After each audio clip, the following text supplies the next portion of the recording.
Assalamualaikum warahmatullahi wabarakatuh. Bagaimana kabarnya semua, Ananda Soleh dan Soleha? Semoga semuanya dalam keadaan sehat, dalam keadaan bersemangat untuk mengikuti pembelajaran mata pelajaran IPS hari ini. Jumpa lagi dengan Bunda Asia pada hari Kamis tanggal 11 Februari 2021. Nah, hari ini kita akan lanjutkan pembelajaran kita. Sebelum kita mulai segala kegiatan kita, ada baiknya kita awali dengan berdoa agar apa yang kita lakukan mendapat keberkahan dan diridhoi oleh Allah Subhanahu wa taala. Amin amin ya rabbal alamin. Nah, Ananda, silahkan Anandaku semua dibuka bukunya pada halaman 73. Nah, hari ini kita akan membahas tentang peran iptek dalam kegiatan ekonomi. Yang pertama, kita harus tahu dulu apa itu iptek. Nah, iptek adalah segala pengetahuan yang berhubungan dengan teknologi, baik penemuan terbaru yang berkaitan dengan teknologi ataupun perkembangan terhadap bidang teknologi itu sendiri. Jadi kalau iptek itu singkatan dari ilmu pengetahuan dan teknologi. Jadi segala pengetahuan yang berkaitan dengan perkembangan teknologi. Nah, yang kedua, dampak positif dari perkembangan iptek yaitu mampu membantu aktivitas manusia, terutama yang berhubungan dengan kegiatan perindustrian dan telekomunikasi. Ya, jadi sekarang itu sudah banyak berbagai macam jenis teknologi yang dapat mempermudah aktivitas kita ya. Terutama dengan yang kita lakukan sekarang, Bunda bisa menyampaikan materi ini dengan cara Bunda membuat video yang Bunda buat dari laptop atau handphone Bunda, kemudian Bunda share ke YouTube dan Ananda bisa melihatnya di layar handphone Ananda masing-masing dimanapun Ananda berada. Jadi itu membantu aktivitas kita. Mempermudah penyebaran informasi ya, mempermudah penyebaran informasi. Jadi apapun informasi-informasi yang sedang kita butuhkan atau eh, dibicarakan oleh masyarakat itu dapat dengan mudah kita ketahui ya, dapat mudah kita dapatkan informasinya, bertambahnya pengetahuan dan wawasan. Jadi sekarang semua segala informasi yang ingin kita temui, segala informasi yang ingin kita butuhkan itu bisa kita cari di Google, cari di internetnya Ananda ya. Jadi itu dampak positif dari perkembangan teknologi karena dapat menambah wawasan dan pengetahuan kita. Kegiatan belajar dan mengajar tidak harus bertatap muka ya, seperti yang kita lakukan sekarang. Kegiatan belajar mengajar tidak mesti dilakukan secara bertatap muka, apalagi sekarang keadaan yang harus membuat kita belajar sistem daring ya, sistem daring. Ananda di rumah, Bunda juga di rumah atau di sekolah tetap bisa menyampaikan materi kepada Ananda. Yang ketiga, di samping ada dampak positif, tentu ada dampak negatif dari perkembangan iptek itu sendiri. Yang pertama, membuat orang cenderung semakin malas. Ya jelas, apalagi kalau kita sudah kecanduan dengan sosial media, game online, dan lain sebagainya. Semua kalau kita sudah terlanjur nyaman, misalkan ya, terlanjur nyaman rebahan, main HP, baca komik, main game, semua pasti Ananda sudah rasakan ini. Nah, ternyata handphone tersebut dapat membuat kita semakin malas, menunda-nunda waktu karena lagi PW ya, lagi nyaman dengan HP-nya.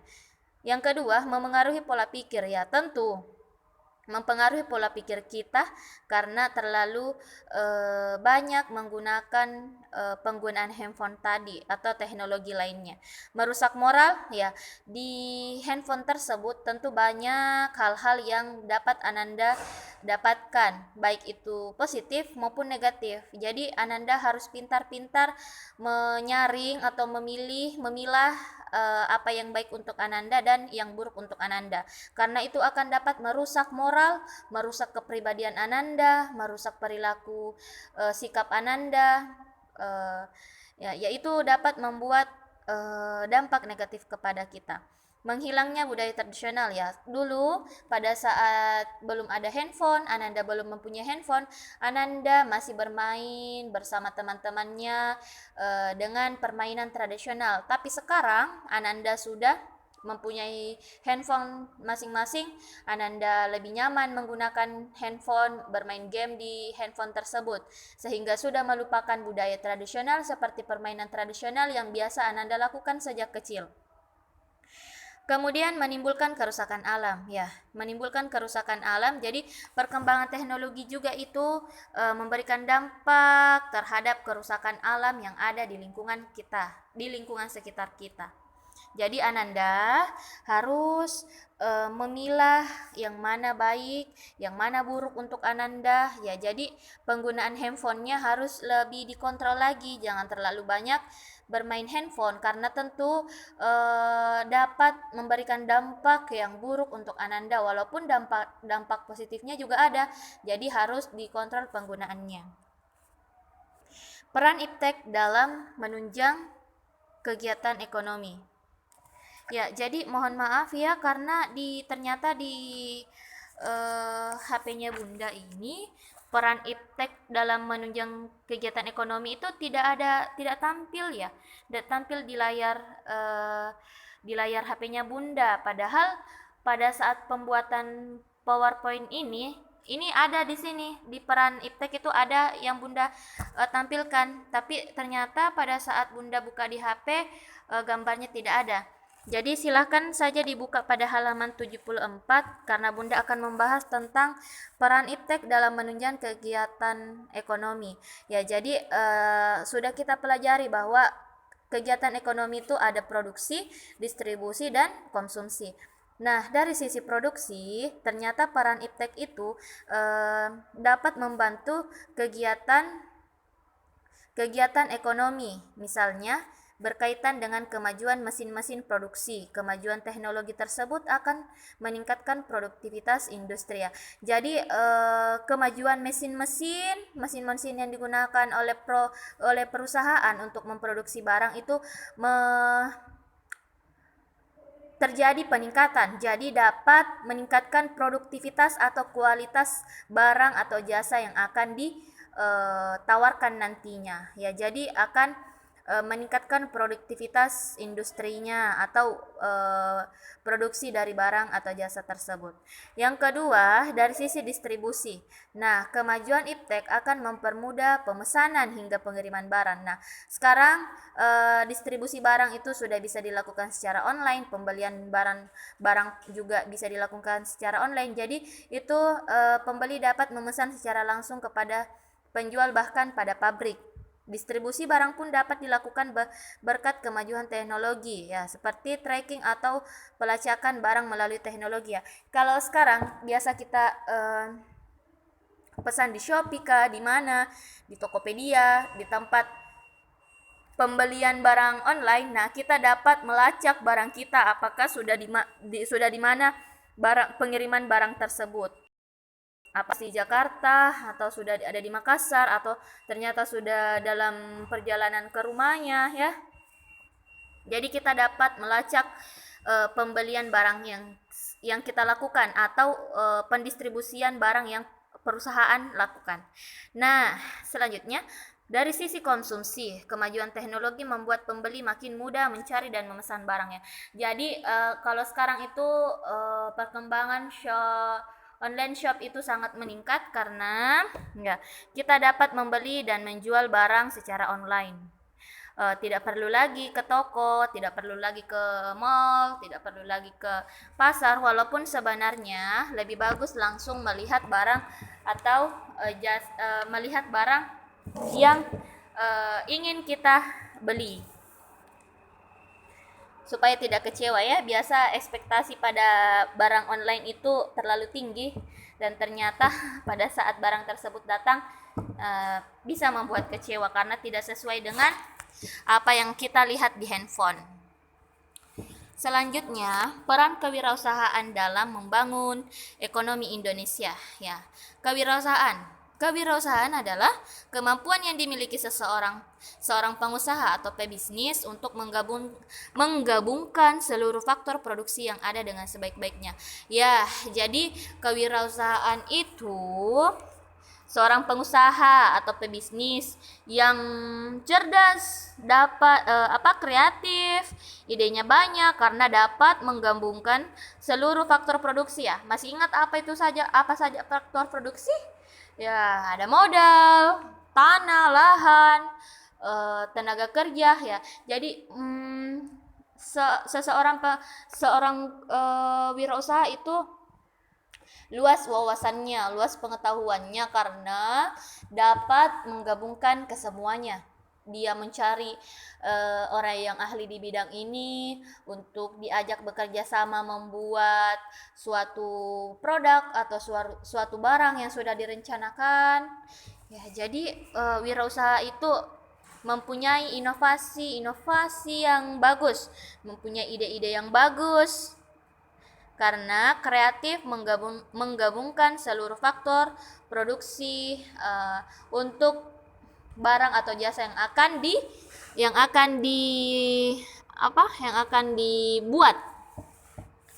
Nah, yang kedua, mengembangkan kreativitas wirausahaan dapat dilakukan dengan cara. Ya, di sini ada beberapa caranya, yaitu selalu menjaga rasa ingin tahu. Ya, biasanya wirausaha orang yang mempunyai jiwa kewirausahaan itu selalu rasa ingin tahunya tinggi, mempertanyakan segala sesuatu, ya, menetapkan tujuan jangka panjang dan menyusun rencana agar tercapai. Ya, jadi banyak rencananya untuk tujuan jangka panjang. Tujuan jangka panjang maksudnya dalam jangka waktu yang lama. Mencatat segala hal. Ya, jadi rajin mencatat, tulis berbagai ide yang ada di pikiran. Pada saat ide atau gagasannya muncul di pikirannya langsung ditulis. Banyak membaca, bergaul dengan banyak orang ya. Jadi banyak orang yang ditemani berteman. Jadi makin banyak teman, makin luas hubungannya dengan orang lain, ya makin bagus. Apalagi kalau kita nantinya ingin membuat suatu produk atau ingin membangun suatu usaha. Menerima kritik yang membangun ya. Jadi kalau dikritik tidak mudah menyerah, tidak tersinggung, tapi kritikan tersebut atau saran tersebut dapat membangunnya atau dapat membuatnya lebih baik. Ya, lanjut, keuntungan bagi seseorang apabila tidak bekerja dengan orang lain. Ya, jadi apabila kita mandiri bekerjanya atau tidak bergantung pada orang lain, kita membangun usaha dengan mandiri, ada beberapa keuntungannya, yaitu ada 5. Yang pertama, tidak ada orang yang memerintah kita. Ya, betul. Karena kita sendiri yang bangun usaha tersebut. Memiliki jam kerja yang fleksibel. Jadi tidak ada kalau kita lelah bekerja, kita dapat beristirahat tanpa ada yang memarahi. Ya, jadi kalau ada keperluan ya tidak repot lagi harus minta izin ke atasan, harus minta izin ke bos ya. Begitu ya kalau kita mempunyai usaha sendiri. Tidak bergantung pada orang lain ya, karena semua dilakukan atas inisiatif dan keinginan diri sendiri. Dapat mengembangkan ide dan gagasan sepenuhnya tanpa ada yang mengatakan ide atau gagasan tadi buruk. Ya, jadi kalau kita bekerja secara mandiri, berarti kita tidak mesti lagi berselisih pendapat dengan orang lain. Kalau ada ide atau gagasannya, biasanya kan kalau kita bekerja sama dengan orang lain, biasa ide atau pendapat kita tidak ketemu. Ya, kalau kita mandiri bekerjanya, usaha sendiri, ya, kita dapat mengembangkan ide dan gagasan tersebut tanpa ada yang mengatakan bahwa ide atau gagasan tersebut tidak bagus. Yang kelima, jika bekerja keras dan kreatif, semua penghasilan. Nah, jadi keuntungan kita miliki sendiri. Lanjut, agar seseorang dapat menjadi wirausahaan, beberapa perbaikan yang harus dilakukan ya.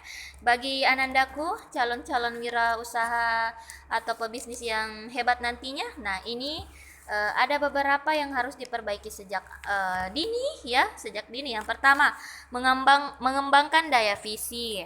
Seorang wirausahaan mengembangkan kemampuan untuk membayangkan apa yang akan terjadi dan hal apa yang akan dihadapi di masa akan datang ya. Jadi seorang wirausahaan itu mampu membayangkan apa yang akan terjadi, apa yang nantinya akan booming, apa yang nantinya akan disukai oleh banyak orang, apa yang nantinya akan trending di masa akan datang ya. Jadi itu yang harus diperbaiki dari sekarang. Kita dapat kita dapat membayangkan apa yang akan terjadi nantinya, apa yang bagus untuk kita kembangkan, apa yang bagus untuk kita rencanakan dari sekarang, karena harus kita rencanakan dari sekarang. Mengembangkan pengetahuan ya, tentu harus belajar dengan baik, rajin membaca ya, rajin searching di internet, update berita atau update apa yang sedang diperbincangkan, tapi yang baik-baik ya, yang positif untuk Ananda, bukan update gosip artis. Lanjut, mengembangkan daya intuisi. Intuisi dapat dimanfaatkan seorang wirausahaan untuk mengambil keputusan saat diperlukan ya. Jadi daya intuisinya tinggi untuk mengambil keputusan, dia kuat dalam mengambil keputusan, percaya diri, tidak labil ya. Mengembangkan daya imajinasi ya, jadi dapat membayangkan, imajinasinya tinggi untuk sesuatu yang akan direncanakan. Mengembangkan daya berpikir lateral, cara otak mengolah informasi yang terbatas sehingga menghasilkan sejumlah gagasan baru ya. Jadi kreatif, ide-idenya banyak. Nah, jadi wirausahawan itu memiliki pengetahuan dan wawasan yang luas, kreatif, inovatif ya. Jadi Ananda, calon-calon wirausahaan yang hebat nantinya harus membekali diri dengan dari sekarang ya Ananda. Lanjut. Nah, pada halaman 75, hubungan antara kelangkaan dengan permintaan penawaran untuk kesejahteraan dan persatuan bangsa Indonesia. Yang pertama, apa sih faktor-faktor penyebab terjadinya kelangkaan? Nah, ternyata yang pertama itu ada perbedaan letak geografis ya. Tentu perbedaan letak geografis itu misalkan di darat, di perairan, di gunung, dekat pantai. Nah, itu semua menjadi faktor penyebab kelangkaan karena kebutuhan kita masing-masing berbeda. Pertumbuhan penduduk yang cepat ya, jadi pertumbuhan penduduk yang sangat cepat, jumlah kelahiran yang sangat tinggi, banyak orang yang melahirkan setiap harinya, sedangkan kematian jumlahnya rendah ya. Jadi pertumbuhan penduduk itu tinggi atau cepat. Yang ketiga, kemampuan produksi ya. Jadi kemampuan produksi perusahaan ya itu tentu menjadi penyebab terjadinya kelangkaan. Sedikit banyaknya yang perusahaan produksi barang atau jasa tersebut. Perkembangan teknologi yang tidak merata ya. Jadi tadi ini perkembangan teknologinya tidak semua wilayah mendapatkan atau mampu menjangkau teknologi tersebut. Misalkan Indonesia tentu memiliki teknologi yang berbeda atau penggunaan teknologi yang berbeda dengan negara-negara maju di luar Indonesia ya. Jadi teknologinya tidak merata karena kemampuan tak juga berbeda-beda untuk mendapatkan teknologi tersebut. Yang kedua, cara untuk mengatasi kelangkaan. Yang pertama, melakukan penghematan sumber daya alam ya. Sumber daya alamnya dijaga. Yang kedua, selalu menjaga dan melestarikan sumber daya alam, menciptakan barang pengganti ya. Jadi untuk mengatasi kelangkaan beras misalkan ya, kita dapat menciptakan sagu, gandum, roti. Peningkatan pengelolaan sumber daya alam ya. Jadi harus pintar-pintar mengelola sumber daya alam yang ada supaya kebutuhan kita dapat terpenuhi, supaya kelangkaan tersebut dapat teratasi. Nah, lanjut pada halaman 76. Faktor penyebab kelangkaan akan menimbulkan peningkatan permintaan dan penawaran ya.